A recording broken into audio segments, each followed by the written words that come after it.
घरेलू काम करने वाली रेखा एक दिन उस अमीर आदमी विक्रम के घर साफ सफाई करने आई। जब वो कालीन हटा रही थी तो नीचे से उसे नोटों की मोटी गड्डियां दिखाई दी। उसने कभी जिंदगी में इतने पैसे नहीं देखे थे और बिना सोचे समझे कुछ नोट जेब में डाल लिए। तभी अचानक पीछे से किसी की आहट आई। वो था विक्रम का अंगरक्षक अर्जुन। रेखा घबरा गई और कुछ कहने ही वाली थी कि अर्जुन ने बिना मौका दिए उसे पकड़ लिया और विक्रम के सामने ले गया। विक्रम को अपने राज उजागर होने का बहुत डर था, इसलिए ऐसे लोगों को वो आमतौर पर हमेशा खत्म करवा देता था। लेकिन इस बार उसने रेखा को देख कुछ और ही सोच लिया। उसने अर्जुन से कहा कि रेखा को उसके कमरे में ले जाया जाए।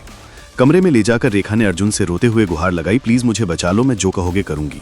अर्जुन को भी समझ आ गया कि अगर रेखा को कुछ हुआ तो उसकी भी जान मुश्किल में पड़ सकती है। तभी उसने रेखा की फटी हुई हालत का बहाना बनाकर विक्रम से कहा कि उसे नहाने भेज देना चाहिए।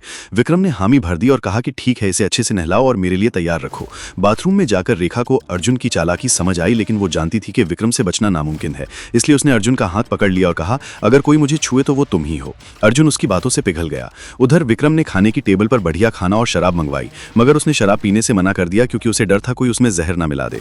उसने अर्जुन से कहा कि पहले तुम पी के दिखाओ। अर्जुन ने थोड़ी हिचकिचाहट के बाद पी लिया और विक्रम ने भी देखा कि कुछ नहीं हुआ तो खुद भी पी ली।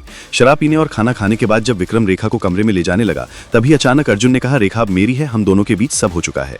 विक्रम गुस्से से पागल हो गया कि जिसे कोई और छू ले उसे मैं नहीं रखता। उसने गन निकाल ली और कहा कि सिक्का उछालकर तय करेगा किसे मारेगा, अर्जुन या रेखा। सिक्का उछाला गया, नतीजा आया अर्जुन की मौत। विक्रम ने गन उठाई ही थी कि अर्जुन रेखा के सामने आ गया। तभी अचानक विक्रम गला पकड़कर नीचे गिर गया और फिर अर्जुन भी। असल में अर्जुन ने ही शराब में जहर मिलाया था, मगर उसने बहुत कम पी थी और डॉक्टर को पहले ही बुला रखा था। डॉक्टर के आते ही उसकी जान बच गई। विक्रम ने पूरी शराब पी ली थी और उसका अंत हो गया। अंत में अर्जुन और रेखा ने सारे पैसे लेकर एक नई जिंदगी शुरू की, बिना किसी